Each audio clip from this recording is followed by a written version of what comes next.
Before we talk about heroes wearing uniforms or carrying rifles, let me tell you about a weapon the Nazis never saw coming. Picture this: a 10-year-old girl with blonde braids, clutching a porcelain doll against her chest, walking straight through a German checkpoint in occupied Belgium. The soldiers smile at her. One even pats her head.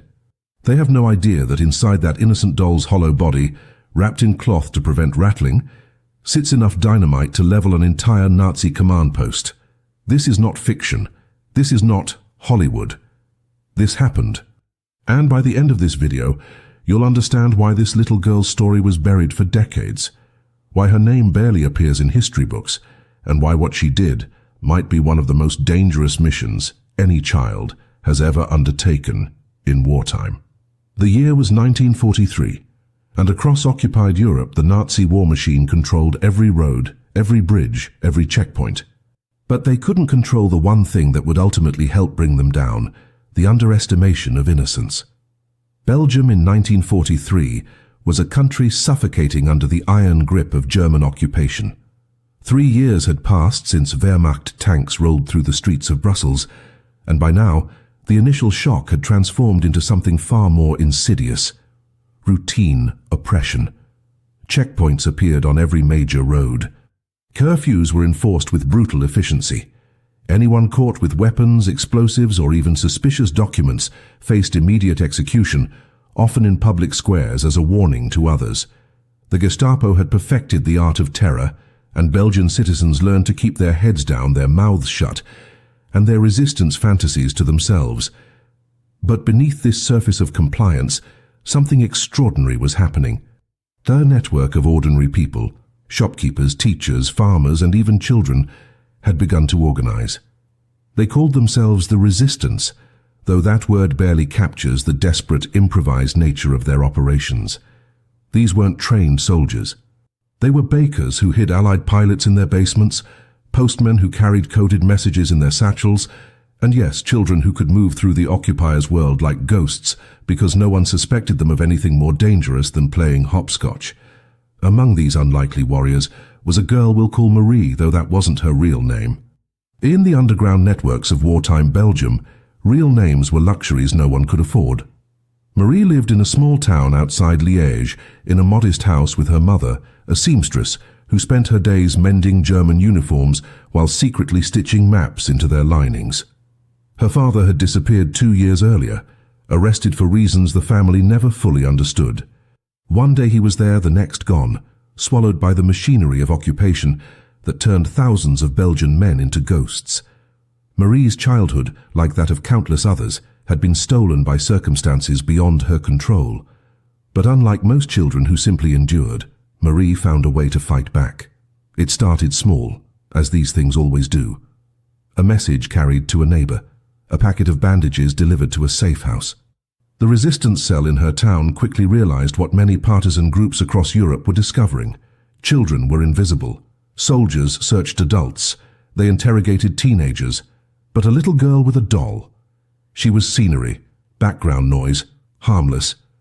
The Boneca, the doll, was a family heirloom passed down from Marie's grandmother. It stood about 12 inches tall, with a porcelain face painted in the style of the late 1800s. Delicate features frozen in a permanent expression of serene innocence. The body was cloth, stuffed with sawdust, and the dress was hand-stitched lace, yellowed with age.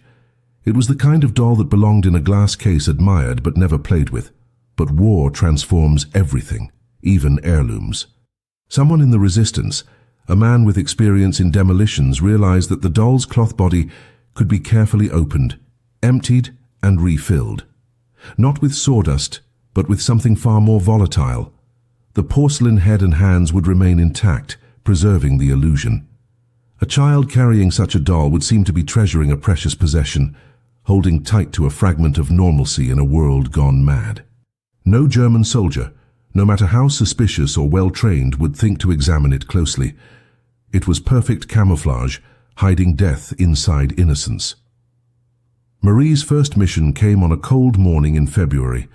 The resistance needed to move a small quantity of plastic explosives from a rural hiding spot to a contact in the city, about 15 kilometers away.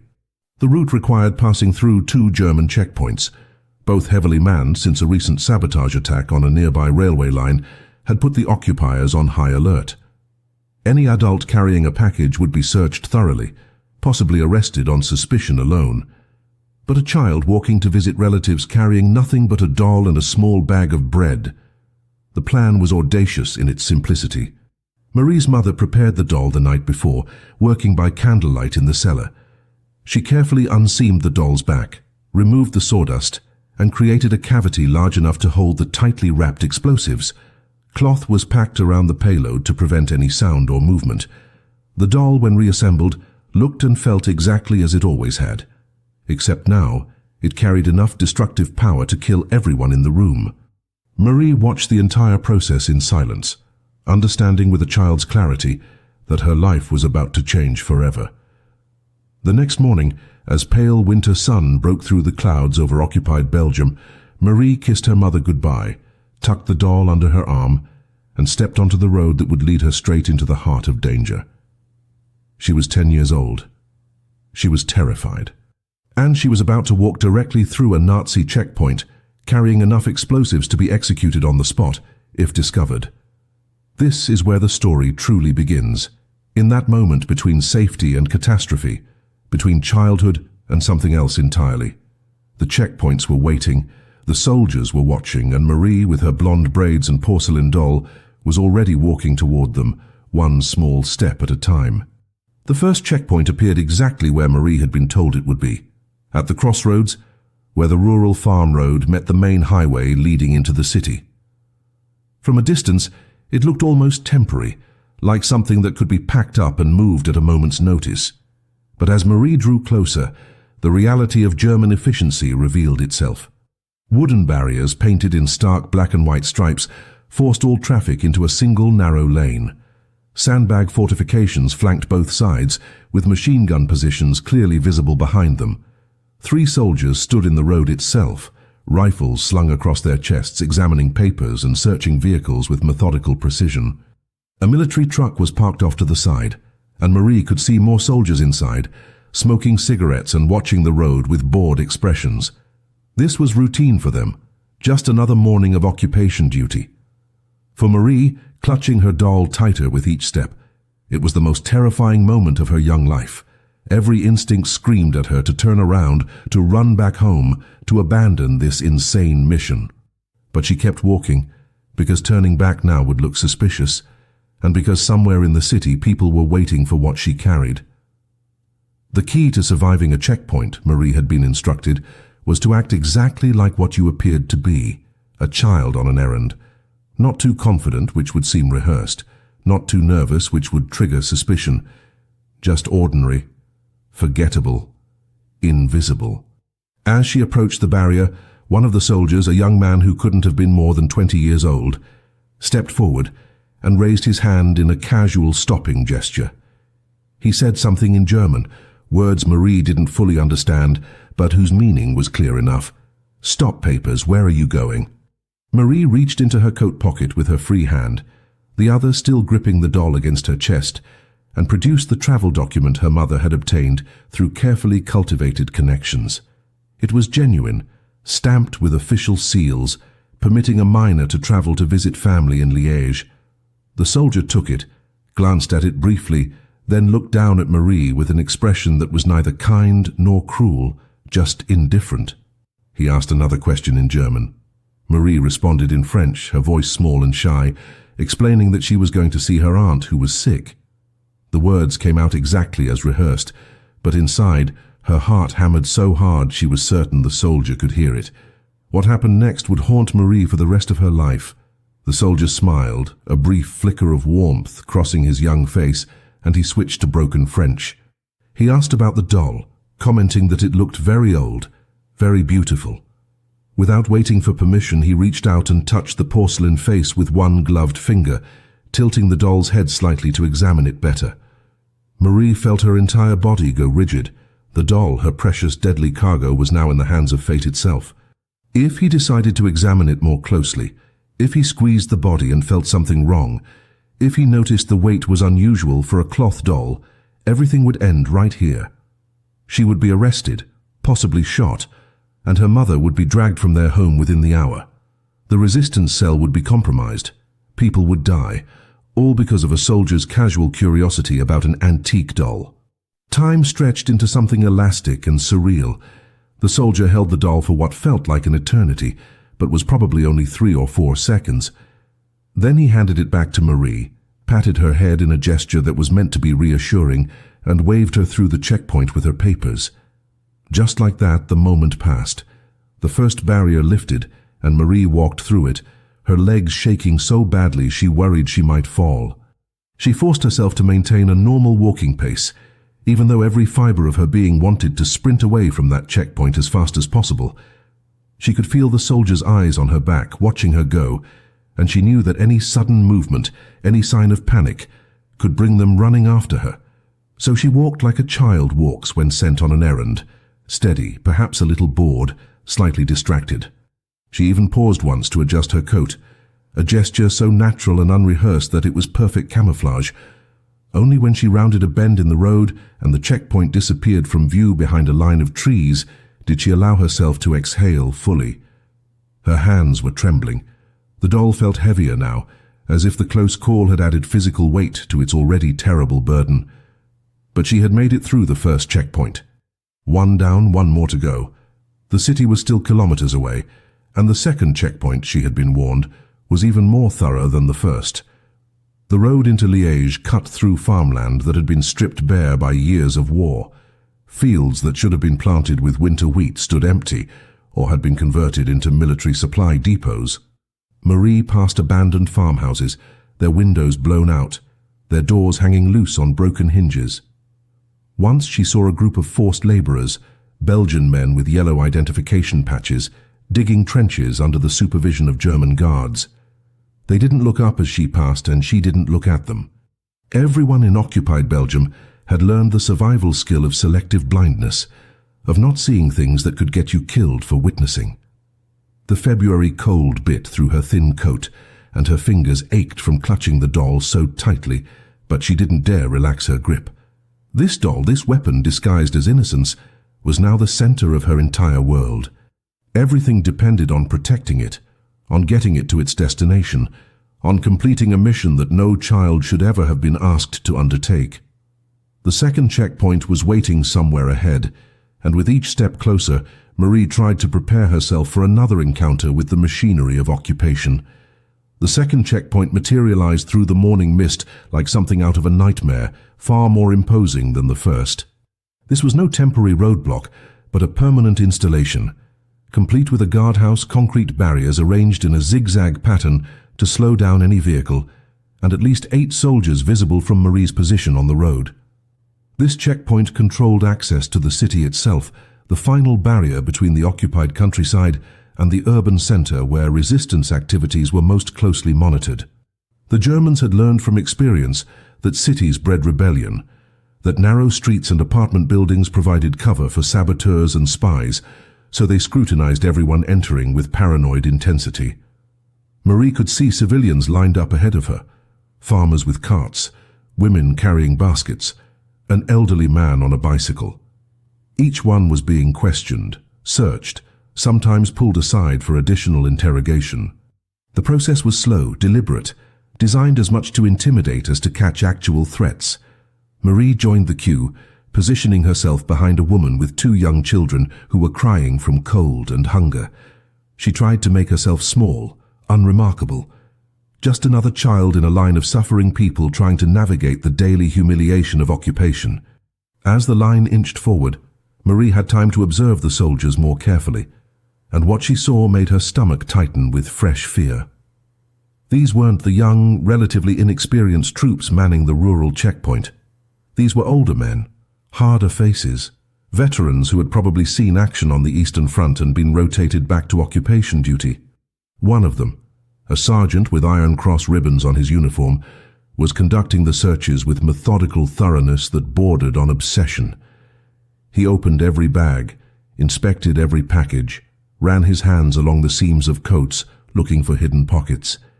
He questioned each person extensively, comparing their answers against documents, looking for inconsistencies that might indicate deception.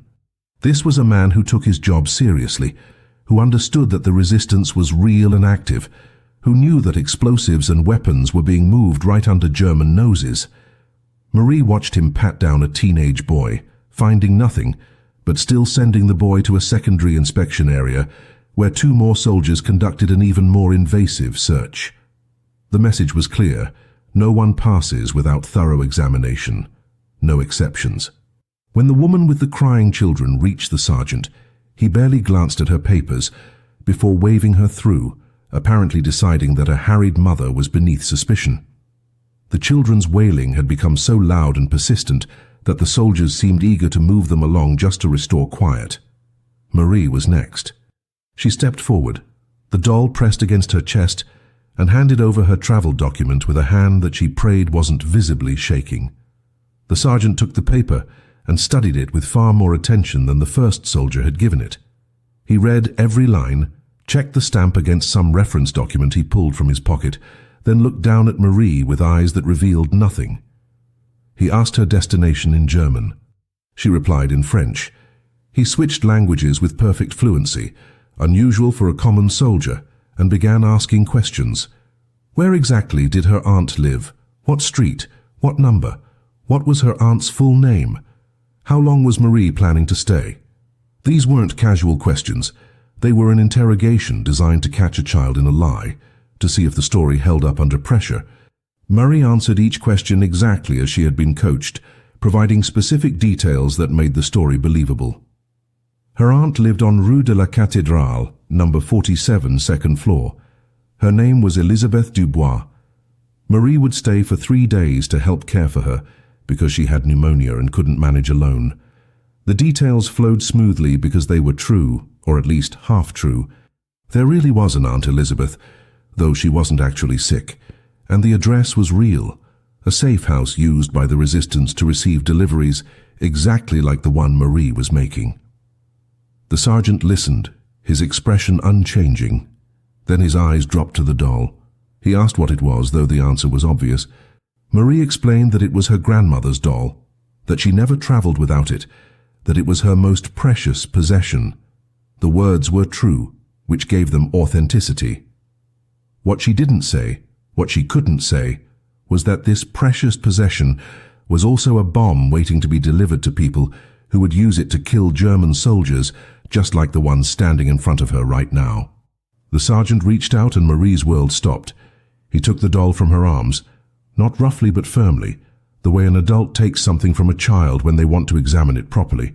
He held it up to the light, turning it slowly, looking at the porcelain face from different angles. He squeezed the cloth body gently, testing its consistency. Marie stopped breathing. This was it. This was the moment everything would unravel. The explosives inside were wrapped carefully, but if he squeezed too hard, if he felt something unusual, if his experienced hands detected the difference between sawdust and plastic explosive wrapped in cloth, she was dead. The woman behind her in line shifted impatiently.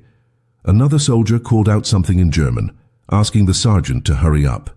The morning was cold, and everyone wanted this line to move faster.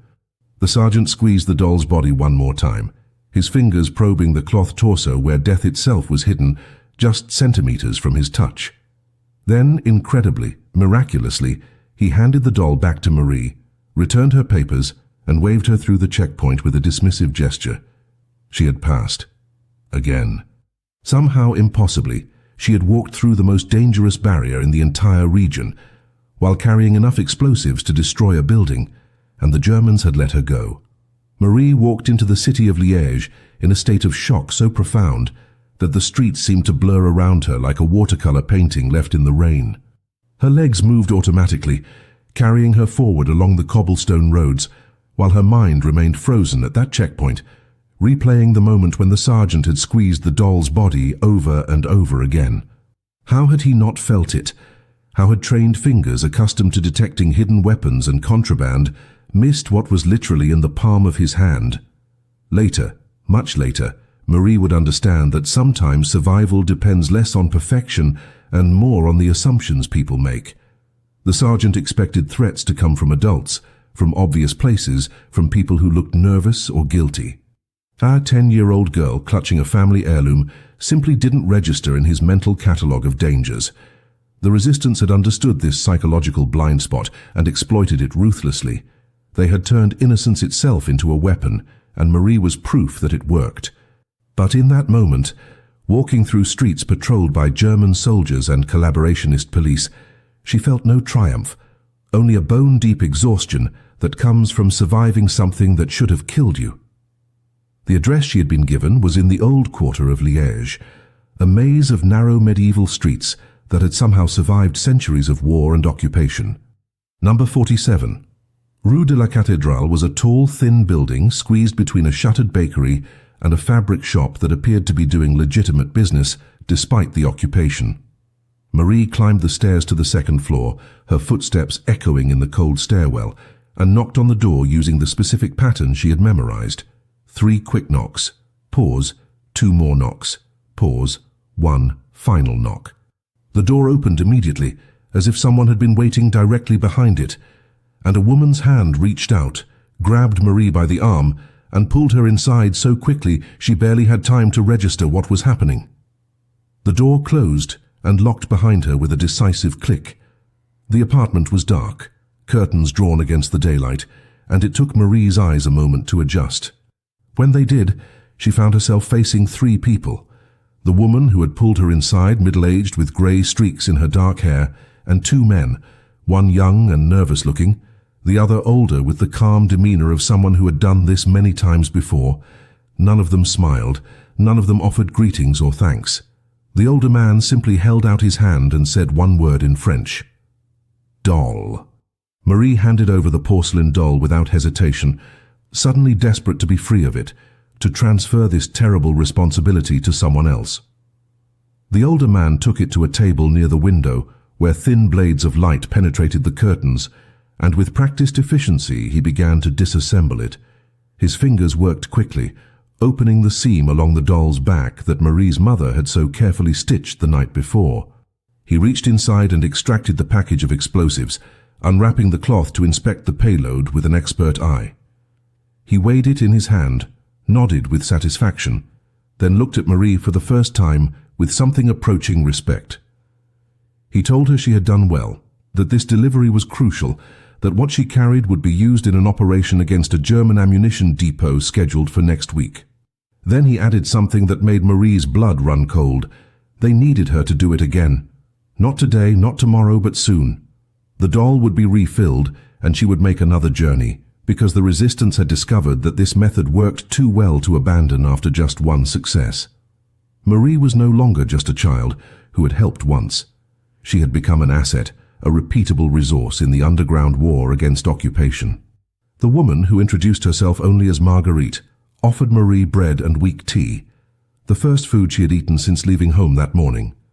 While Marie ate, Marguerite explained that she would need to stay in the apartment for several hours before returning home, a security measure to ensure she hadn't been followed, and to let the checkpoints change shifts so different soldiers would see her on the return journey. Marie sat at the table, the now empty doll resting beside her, and tried to process what had just happened to her life. This morning she had been a child forced by circumstance into one terrifying act of bravery. Now she was being told that this would become routine, that she would walk through those checkpoints again and again, each time carrying death disguised as innocence, each time gambling with her life and her mother's life and the lives of everyone in their resistance cell.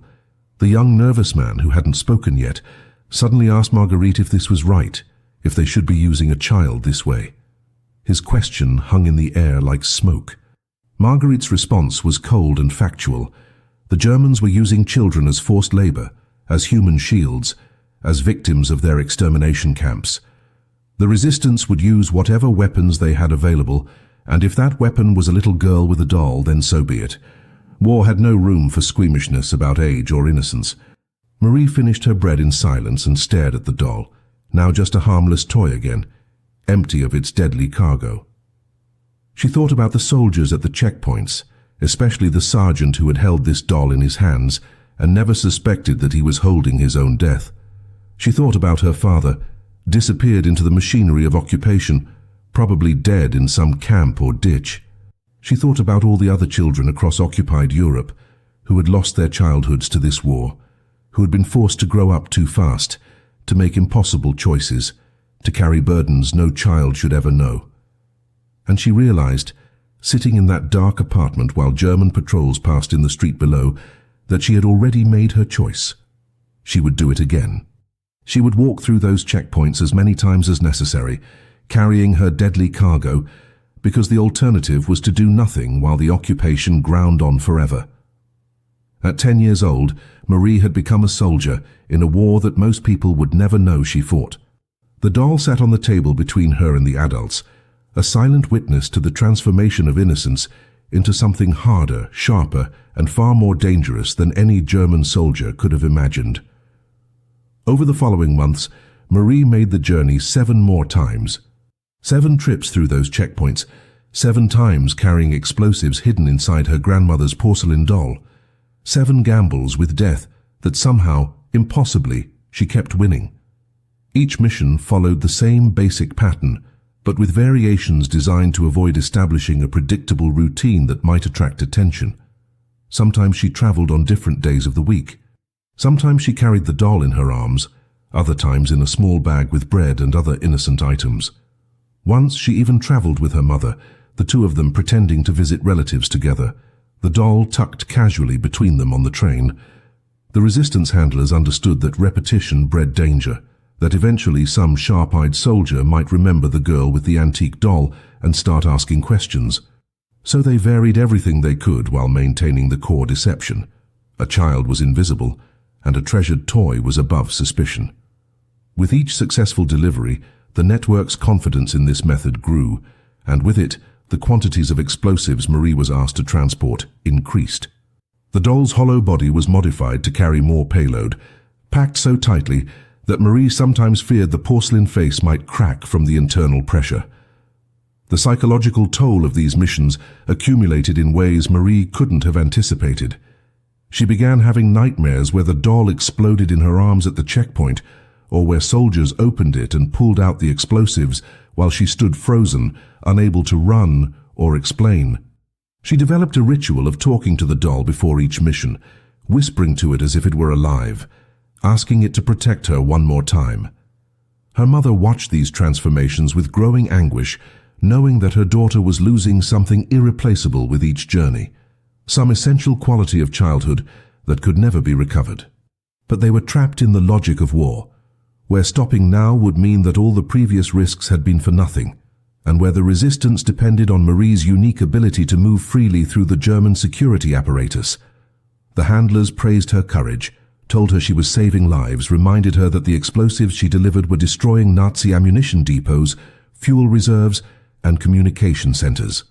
They showed her newspaper reports of successful sabotage operations, though they never explicitly confirmed which ones had used her deliveries.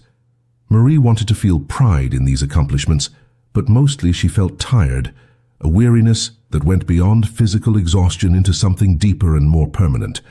The closest call came on her 5th mission, in late spring when the occupation forces were on high alert, following a wave of resistance attacks across Belgium. The checkpoint protocols had been intensified, with every traveler being searched more thoroughly and additional security measures put in place. Marie approached the now familiar barriers with the doll clutched against her chest, but immediately sensed something different in the atmosphere. The soldiers were tense, aggressive, shouting at people in the line to move faster and submit to searches without complaint. A new officer, someone Marie had never seen before, was supervising the checkpoint, walking back and forth behind his men and barking orders in rapid German. When Marie's turn came, the soldier who took her papers looked nervous, glancing repeatedly at the officer as if afraid of making a mistake. He asked Marie the standard questions, but before she could finish answering, the officer intervened, striding over and demanding to see what the child was carrying. The soldier explained it was just a doll, an antique by the look of it, nothing suspicious. The officer wasn't satisfied. He ordered the soldier to inspect it thoroughly, to take it apart if necessary, to check for hidden compartments or contraband. Marie's heart stopped. This was the nightmare scenario she had rehearsed in her mind 100 times, but never actually believed would happen. The soldier reached for the doll, but Marie did something unplanned, something born of pure instinct rather than training. She burst into tears. Not fake theatrical crying designed to manipulate, but genuine terror-fueled sobbing. The kind of crying that only a child under unbearable stress can produce. She clutched the doll tighter and began speaking rapidly in French, begging them not to take it, explaining through gasping breaths that it was all she had left of her grandmother who had died, that her father was gone and her aunt was sick, and this doll was the only thing that made her feel safe. The words poured out in a torrent of authentic emotion, because in that moment, Marie wasn't acting. She was a terrified 10-year-old girl who knew she was about to be discovered, arrested, probably executed, and the grief and fear that she had been suppressing for months erupted all at once. The soldier looked uncomfortable, then glanced at the officer for guidance. Other people in the line were watching now, witnessing a child's breakdown, and the officer could see that this was creating a scene that was slowing down the checkpoint's operation. The officer made a calculation in that moment, the kind of cold, pragmatic decision that defined the occupation's daily operations. Was thoroughly searching a crying child's doll worth the time and disruption it would cause? Was there really any credible threat from a 10-year-old girl having an emotional breakdown over a family heirloom? He had a line of 50 people waiting to be processed, limited soldiers to do the work and orders to maintain traffic flow into the city. He told the soldier to return the doll and move the line along. Just like that, Marie was waved through, still crying, clutching the doll that contained enough explosives to kill everyone at that checkpoint. She walked into the city in a daze, barely able to process that she had survived, that her genuine breakdown had accomplished what no amount of careful preparation could have achieved. It had made her real, human, sympathetic, in a way that rendered her completely invisible as a threat. When she delivered the payload that day, her hands were shaking so badly that Marguerite had to help her hold the teacup. That night, alone in the safe house before the return journey, Marie made a decision. She would do one more mission, just one, and then she would tell them she couldn't continue. She had pushed her luck too far, survived too many close calls, and even at 10 years old she understood that eventually the odds would catch up with her. But Marie never got the chance to make that final mission. Events larger than any single person's story were already in motion, grinding toward a conclusion that would reshape everything. By the summer of 1944, the Allied invasion had succeeded in Normandy, and German forces across occupied Europe were beginning their slow, brutal retreat. The checkpoints that Marie had passed through so many times became more dangerous and more desperate as the occupation forces realized they were losing control. Soldiers who had been bored and complacent now searched with paranoid intensity, knowing that every civilian might be hiding weapons for the rapidly advancing Allied armies. The resistance networks across Belgium shifted their strategies, moving from covert sabotage to open preparation for liberation. The need for small-scale explosives deliveries diminished as larger weapons shipments began arriving through Allied parachute drops and coordinated supply lines. Marie's unique role, the deadly dance she had performed at checkpoints for nearly a year, was becoming obsolete. Marguerite came to Marie's house one evening in late August and told her mother that Marie's services were no longer required, that the network had other methods now, and that the girl had done more than anyone could have asked. She handed Marie's mother an envelope containing money, a small payment that could never adequately compensate for what they had asked a child to do, and left without ceremony or celebration. Marie's initial reaction was relief so intense it felt like physical pain releasing from her body. No more checkpoints, no more nightmares about explosions and interrogations, no more whispering to a doll that contained death. She could return to being just a child, or whatever version of childhood was possible in those final chaotic months of occupation. But relief was quickly followed by something unexpected, a profound sense of emptiness. For nearly a year, Marie had lived with purpose, dangerous and terrifying as it was. She had been important, necessary, a crucial link in a chain of resistance against an overwhelming enemy. Now, suddenly, she was just another child in a country waiting for liberation, her contributions already fading into the background of larger historical events.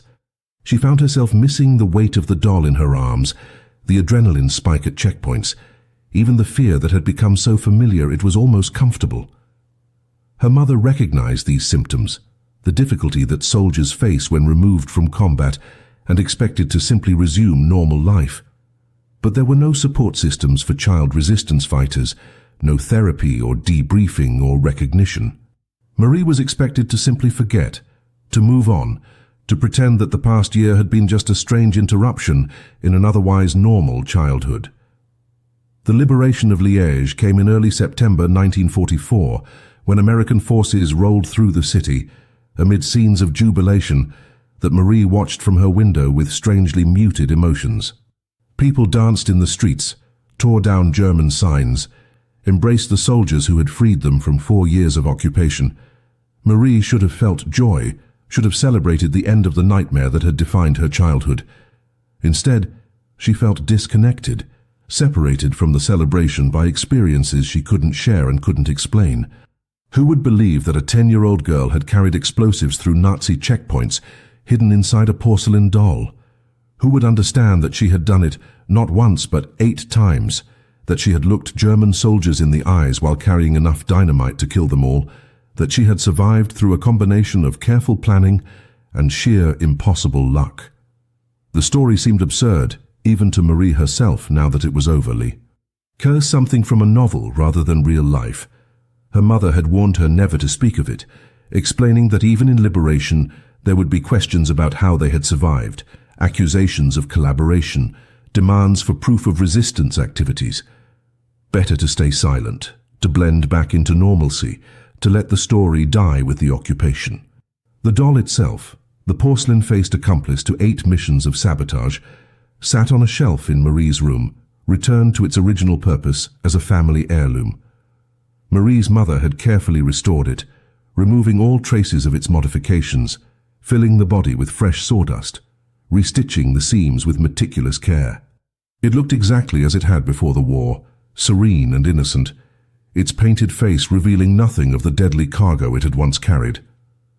Marie sometimes took it down and held it, trying to reconcile this harmless toy with the weapon it had been, the lives it had helped end, the role it had played in her transformation from child to something else. She wondered about the soldiers at the checkpoints, particularly the sergeant who had squeezed the doll's body and never suspected what he was holding. Had he survived the war? Had he retreated with his unit back to Germany? Or had he died in the Allied advance? Did he ever think about the little girl with the antique doll who had passed through his checkpoint multiple times that year? Probably not. Marie understood that she had been invisible to him beneath his notice, a background detail in his day of processing hundreds of civilians. He would never know how close he had come to discovering a resistance operation, how his assumptions about childhood innocence had been weaponized against him. As the months passed and Belgium began the long process of rebuilding, Marie tried to find her way back to a normal childhood, but the gap between who she had been before the war and who she was now seemed unbridgeable. Other children played games that seemed trivial to Marie. They worried about things that seemed insignificant. They had no framework for understanding what it meant to carry death through enemy checkpoints, to gamble your life on the assumption that innocence was invisible, to shoulder responsibilities that would break most adults. Marie found herself increasingly isolated, unable to connect with peers who had experienced the occupation as victims, but never as fighters. She carried a secret that she could never share, a story that grew heavier with each passing year precisely because it had to remain untold. The resistance networks were being celebrated, their members receiving medals and recognition, their stories published in newspapers and commemorated in ceremonies. But Marie's name appeared nowhere in these accounts. She had been too young, too unofficial, too much of a liability to acknowledge. The handlers who had used her services moved on to other activities, disappeared into post-war anonymity, or died without ever recording her contributions.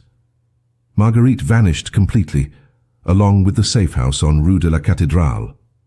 The network that had depended on Marie simply dissolved, leaving no paper trail, no documentation, no proof that any of it had ever happened.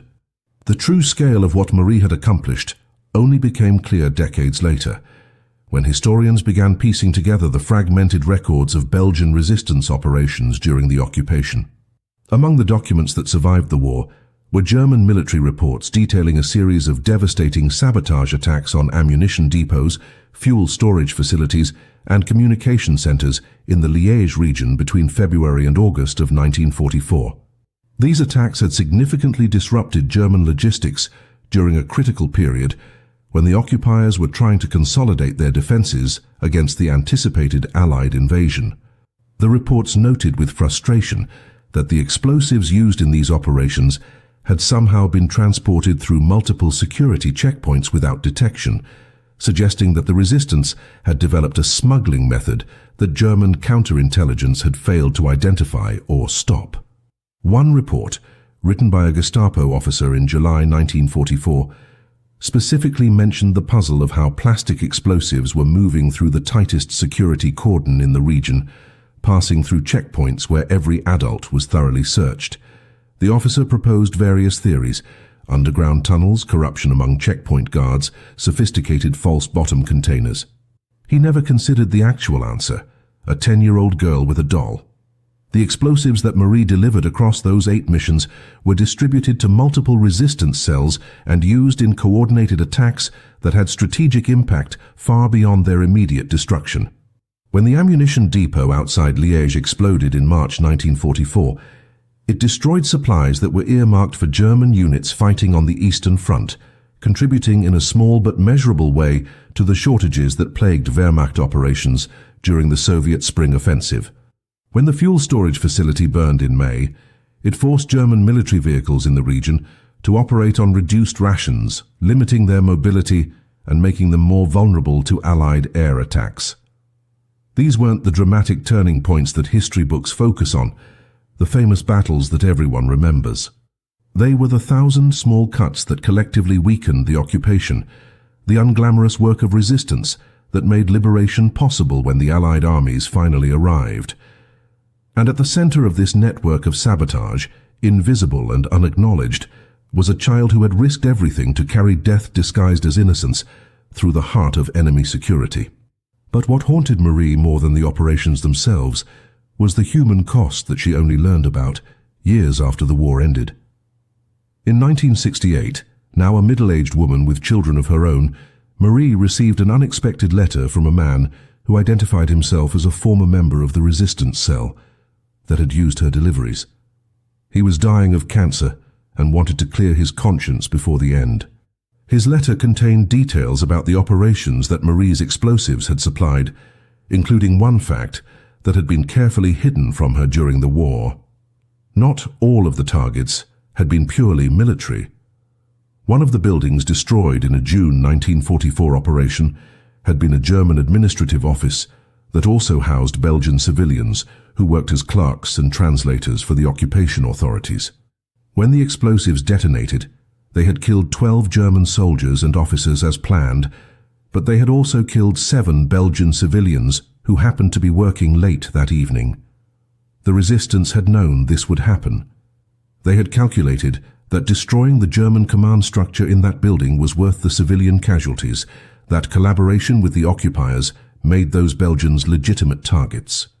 But they had never told Marie, never let the 10-year-old girl who carried the explosives know that her delivery would kill her own countrymen. Marie's reaction to this letter was complex and remained unresolved for the rest of her life. Part of her understood the brutal mathematics of resistance warfare, the impossible choices that underground fighters had to make when battling an overwhelming occupier. Collaboration was real, and those who worked for the German administration were helping to maintain the machinery of oppression, making them participants in the occupation rather than innocent bystanders. The resistance had to strike at German command and control structures, regardless of who else might be in the building. But another part of Marie, the part that was still that 10-year-old girl clutching a doll, felt a crushing weight of guilt that no rational argument could lift. She had carried death, and that death had killed people who might have been there by choice or might have been there by economic necessity, desperate for any job that would feed their families during the occupation. She would never know their names, never know their stories, never know if they deserved to die for the crime of typing German reports or filing German documents. The moral clarity of resistance, The simple narrative of good versus evil that had sustained her through those checkpoint missions, fractured into something far more complicated and painful. The man's letter included one other piece of information that changed Marie's understanding of her own story. He explained that the resistance had specifically recruited her, not randomly, but deliberately, because she fit a profile they had developed through trial and error. They needed someone young enough to be dismissed by checkpoint guards, old enough to handle the stress and follow complex instructions, from a family with legitimate reasons to travel that could provide cover for the missions, and living in a location that required passing through the highest security checkpoints where adult smuggling was nearly impossible. Marie had not been chosen for her bravery or patriotism or any noble quality. She had been chosen because she was useful, because her age and appearance and family situation made her an ideal asset for a specific operational need. The handlers had never cared about her as a person, never considered the psychological cost of what they were asking, never planned for what would happen to her after the war ended. She had been a tool, employed efficiently for as long as she was needed, then discarded without ceremony when better tools became available. This realization, arriving decades after the events themselves, was perhaps more painful than any of the checkpoint crossings had been. Marie had built her identity around the belief that she had been a hero, a volunteer in a just cause, a child who had chosen to fight back against evil. Learning that she had actually been a carefully selected asset, manipulated by adults who understood exactly how to exploit her circumstances, fundamentally changed how she understood her own past. Marie never responded to that letter, and the man who wrote it died 3 months later without knowing whether his confession had brought her peace or destroyed it. She kept the letter hidden in a drawer for years, taking it out occasionally to reread when the weight of silence became too heavy to bear alone. Her husband knew nothing of her wartime activities. Her children grew up hearing only vague stories about hardship during the occupation, and her few remaining friends from that era had either died or moved away. The secret that had defined her childhood became a secret that defined her entire adult life, growing more isolating with each passing year. In the 1970s and 80s, as public interest in World War II history surged and oral history projects began recording survivor testimonies, Marie was approached several times by researchers and journalists wanting to document civilian experiences of the occupation. Each time she declined politely, offering only the most general recollections of rationing and curfews, never mentioning checkpoints or dolls or explosives. She told herself it was because the story was too personal, too painful, but the deeper truth was that she no longer knew how to tell it without confronting the moral complexities that had no clean resolution. The doll remained with Marie through all those decades, surviving multiple moves, the deaths of family members, and the passage from one generation to the next. It sat on shelves and in glass cases, admired by grandchildren who saw only a beautiful antique, never suspecting the history it carried. Marie would sometimes catch herself staring at its porcelain face, wondering if objects absorbed the experiences they participated in, if somewhere in the painted features and hollow body there remained an echo of those 8 terrifying journeys. She knew it was irrational, that a doll was just cloth and porcelain without memory or awareness, but the war had taught her that ordinary objects could become extraordinary through the uses to which they were put. This doll had been a weapon more effective than most rifles, a delivery system that had penetrated security designed to stop armies, a testament to the fact that war transforms everything it touches, even children's toys. In her darker moments, Marie considered destroying it, smashing the porcelain face or burning the cloth body, eliminating this physical reminder of a past she couldn't escape. But she never did. The doll was evidence, perhaps the only evidence that still existed, that her story had been real. The turning point came in 1996, when Marie was 62 years old and suffering from the early stages of the heart disease that would eventually kill her. A young historian named Thomas Beaumont was researching unconventional resistance tactics during the occupation and had discovered fragmentary references in German military archives to child couriers being used by Belgian resistance networks. He tracked down Marie through connections with surviving resistance members, and showed up at her door with photocopies of German documents, including one that specifically mentioned reports of a young girl repeatedly passing through checkpoints near Liège with suspicious regularity during the spring and summer of 1944. The Germans had noticed her, had even flagged her in their records as a potential person of interest, but by the time they had compiled enough observations to justify a serious investigation, the Allied advance had overtaken the region and the checkpoint system had collapsed. Marie looked at these documents, these pieces of paper that proved she had been visible after all, that her invisibility had been luck rather than certainty, and something broke inside her. For the first time in 5 decades, she told the complete story to someone outside the handful of people who had directly participated in it. Thomas recorded 14 hours of interviews with Marie over the course of 3 months, capturing details that would have been lost forever when she died. He documented the checkpoint procedures, the modifications made to the doll, the psychological tactics used to maintain composure under interrogation, the network of safe houses and handlers, and the aftermath that no one had prepared her for. He asked difficult questions about the moral dimensions of using children in combat roles, about the civilian casualties that resulted from resistance operations, about the long-term psychological costs that Marie had carried alone for most of her life. His approach was respectful but unflinching, treating Marie not as a simple hero to be celebrated, but as a complex human being who had been placed in impossible circumstances and had made the choices available to her. The interviews were painful, but also cathartic, giving Marie the opportunity to finally speak truths that had been locked inside her for longer than most people lived. She cried frequently during these sessions, not from sadness but from the relief of being heard, of having her experience acknowledged as real and significant, rather than dismissed as too incredible to believe or too uncomfortable to discuss. Thomas's resulting book, published in 1998, 2 years after Marie's death, was titled The Invisible Couriers, Child Resistance Fighters in Occupied Belgium. Marie's story occupied an entire chapter, though Thomas had honored her request to use a pseudonym rather than her real name, protecting her family from the complicated legacy she was leaving behind. The book received modest attention in academic circles, but never achieved mainstream success, overshadowed by more dramatic resistance stories involving guns and explosions rather than dolls and checkpoints. Still, it represented something crucial. Marie's story had been recorded, preserved, made part of the historical record in a way that ensured it wouldn't completely disappear.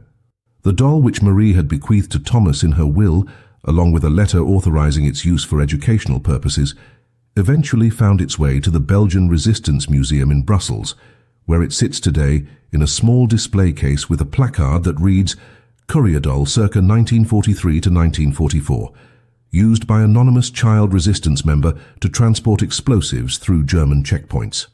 One of several unconventional methods employed by Belgian resistance networks during the occupation. Thousands of visitors walk past it every year, most spending only a few seconds glancing at what appears to be an ordinary antique doll, never knowing the full story of the child who carried it into the face of death 8 times and survived to tell no one. The irony that Marie understood but never fully resolved was that her greatest contribution to the war effort came not from the explosives she delivered, but from the operational model she proved viable. After the success of her missions became known within resistance networks, other cells across occupied Europe began experimenting with similar tactics, using children as couriers for weapons, intelligence documents, and sabotage materials. In France, a 13-year-old boy transported detonators hidden inside hollowed-out books through Paris checkpoints for 6 months before being caught and executed. In Holland, sisters aged 9 and 11 ran messages between resistance cells by hiding coded papers inside their schoolbooks, their youth and apparent innocence providing cover for communications that coordinated major sabotage operations. In Poland, children as young as 8 served as lookouts and messengers for the Warsaw Uprising, their small size allowing them to move through rubble and sewers where adults couldn't fit. Marie's story, though never publicly known during the war, had been whispered through underground networks as proof that the impossible was achievable, that the Germans' own assumptions about childhood could be turned against them. She had inadvertently become a template, and that template was replicated across the occupied territories with varying degrees of success and terrible human cost. The children who survived these operations, like Marie, carried scars that remained invisible to a world that preferred to remember the war in terms of soldiers and battles, rather than the moral compromises that resistance required. Post-war Europe had little patience for complicated stories about child combatants, preferring narratives of innocent victims rescued by heroic adults. The psychological damage inflicted on children who had been forced into premature adulthood, who had killed or helped to kill before they were old enough to fully understand death, who had learned to lie and deceive as survival skills, was systematically ignored in the rush to rebuild and move forward. Marie was not unique in her isolation and unresolved trauma. She was part of a hidden cohort of child resistance fighters scattered across Europe, each carrying their own impossible secrets, each struggling to reconcile what they had been asked to do with the childhood they had lost. Some, like Marie, chose silence and spent their lives trying to forget. Others broke under the weight of memory, succumbing to alcoholism, mental illness, or suicide in the decades following the war. A few tried to speak out, to tell their stories to a world that wasn't ready to hear them, and were dismissed as exaggerators or attention seekers, their accounts too disturbing to be incorporated into the comfortable narratives of liberation and victory. The strategic value of Marie's 8 missions, measured in purely military terms, was real but modest. The explosives she delivered contributed to operations that disrupted German logistics and killed enemy personnel, but they didn't change the outcome of the war in any measurable way. The Allies would have won regardless of whether one 10-year-old girl in Belgium had carried dynamite through checkpoints in 1944. This brutal truth, which Marie understood intellectually but never accepted emotionally, was perhaps the cruelest aspect of her entire experience. She had sacrificed her childhood, carried trauma that would define her entire adult life, and contributed to operations that killed both enemies and collaborators, all for a cause that would have succeeded without her participation. The resistance handlers who recruited her had needed to believe that every small act of sabotage mattered, that accumulating minor victories would somehow tip the scales toward liberation. And perhaps they were right in aggregate, in the sense that thousands of small acts of resistance collectively weakened the occupation enough to make the final Allied push more successful. But for Marie specifically, for the individual child whose innocence was weaponized and whose psychological well-being was sacrificed for tactical advantage, the cost-benefit calculation was devastating. What Marie never knew, because she died before the full scope of research into wartime child soldiers became available, was that her story was far from unique even within the specific category of children used as explosive couriers. Archives opened after the Cold War revealed that similar operations had been conducted by resistance movements in at least 7 occupied countries, with varying levels of organization and success. The Soviet partisans fighting behind German lines had used children to transport mines and grenades, exploiting the fact that Wehrmacht soldiers were often reluctant to search young refugees fleeing combat zones. The Yugoslav partisans had incorporated children into their logistics networks, using them to move ammunition through mountainous terrain where their small size and agility provided advantages over adult couriers. Even the German military, in the desperate final months of the war, had used Hitler Youth members as young as 12 to transport Panzerfaust anti-tank weapons through Allied lines, turning children into combatants out of necessity rather than choice. The weaponization of childhood innocence was not a Belgian innovation or a resistance-specific tactic. It was a universal feature of total war, a predictable exploitation of the one resource that both sides consistently undervalued: the lives and well-being of children caught in circumstances beyond their control or understanding. The question that historians like Thomas Beaumont struggled with, and that remains unresolved in the academic literature, is whether the use of child couriers like Marie constituted a justified military necessity or a war crime comparable to the atrocities committed by the occupiers. The resistance movements argued that they had no choice, that the occupation forces controlled all conventional supply routes, and that using children was the only viable method to transport materials necessary for operations that saved lives by shortening the war. Critics countered that recruiting children into combat roles, regardless of tactical justification, violated fundamental ethical principles and inflicted psychological damage that persisted long after the military objectives had been achieved.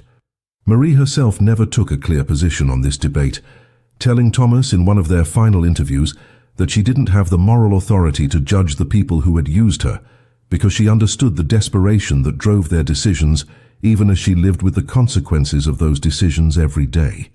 She could hold both truths simultaneously, that what the resistance had asked of her was necessary, and that it was wrong, that she had been a hero, and that she had been a victim, that her sacrifice had mattered, and that it shouldn't have been required. War, she had learned, didn't resolve into clean moral categories. It was messy, complicated, and destructive in ways that couldn't be adequately captured by simple narratives of good versus evil. Today, the doll sits behind glass in the Belgian Resistance Museum, a silent artifact of a war that grows more distant with each passing year. Visitors who pause to read the placard rarely grasp the full weight of what they're seeing. Not just a cleverly modified toy, but a symbol of how total war transforms everything it touches, how desperation breeds innovation that crosses ethical lines, and how the youngest and most vulnerable are often conscripted into conflicts they didn't create and couldn't escape. The museum receives occasional requests from filmmakers and documentary producers interested in dramatizing Marie's story, but her family, honoring her final wishes, has consistently refused permission to use her real name or identifying details. Marie wanted the story told, wanted future generations to understand what resistance actually looked like beyond the romanticized versions, but she didn't want glory or recognition. She had learned too much about the moral complexity of her own actions to accept simple hero worship. The doll remains, authenticated and preserved, one of the few physical pieces of evidence that child couriers existed and operated successfully throughout the occupation.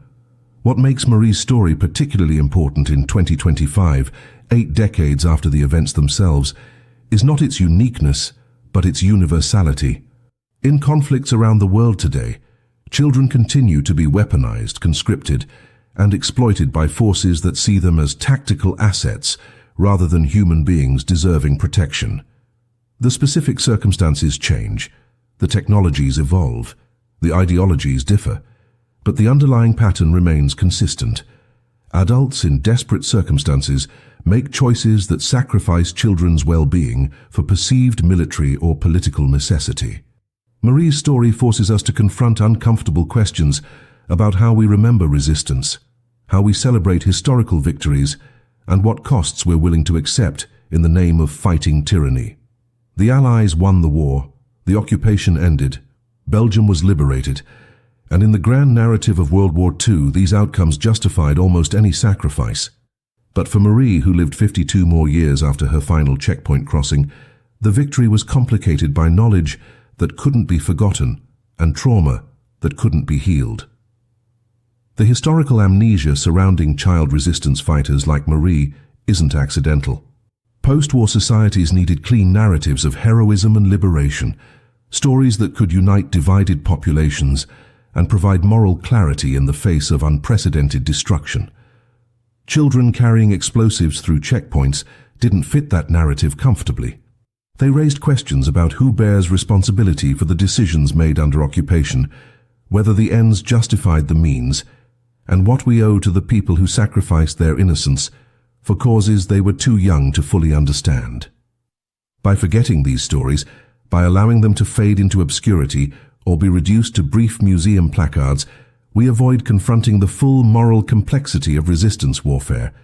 We get to maintain simple narratives where adults made heroic sacrifices and children were protected victims, rather than acknowledging the messier reality where children were recruited as soldiers and paid psychological prices that lasted lifetimes. Marie died in 1996, believing that her story didn't matter, that it was too small and too compromised to deserve remembrance alongside the famous acts of resistance that filled history books. She was wrong. Her story matters precisely because it's uncomfortable, because it forces us to ask difficult questions, because it reminds us that war's casualties aren't limited to the people who die in combat, but include everyone who survives carrying pieces of shattered innocence that can never be made whole.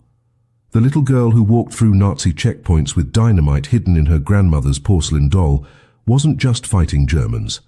She was navigating an impossible situation created by adults, doing what she was told would save lives, and paying a price that no accounting could ever balance.